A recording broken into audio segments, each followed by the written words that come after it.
Hey guys, got a bit of a scenario here for you. Let's say you're a Canadian citizen that is a non-resident. So you're born and raised in Canada, but you've been living and working out of the country for a prolonged period of time, let's just say a decade, and now you want to buy a property back home in Canada, in BC, because that's where I am.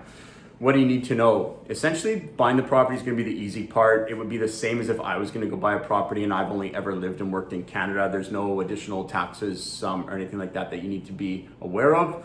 Requirements for a mortgage could be different, maybe more of a down payment. Any mortgage brokers watching this right now, comment below. School us a little bit, school me a little bit. If you're a Canadian non-resident, what are the requirements to qualify for a mortgage in BC? That would be great and very helpful.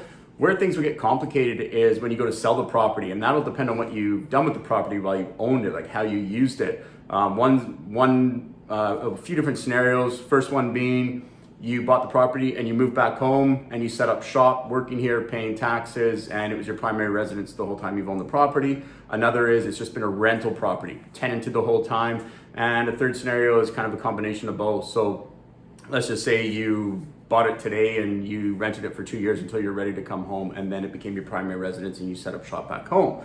So where it gets complicated is with the CRA and the taxes that are owed. So essentially and I'm not an accountant here, guys, so this is definitely a question for an accountant.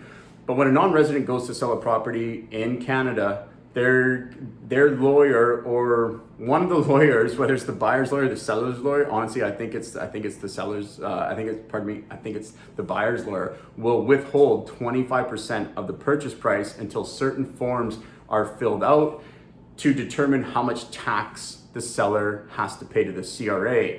Essentially what it is 25% of the capital gain, okay? So purchase price, sale price, that's the capital gain. Let's just assume you're selling it for more than what you paid for, less your expenses while you own the property. 25% of that is the tax that is owed. I believe, again, please, I'm not an accountant, but I'm just trying to give you like a snapshot, okay? If you have any questions or want more detailed information, I can set you up with mortgage brokers and accountants and all that sort of stuff. But essentially, a Canadian buying a property in Canada, there's no additional taxes or anything that you need to be aware of.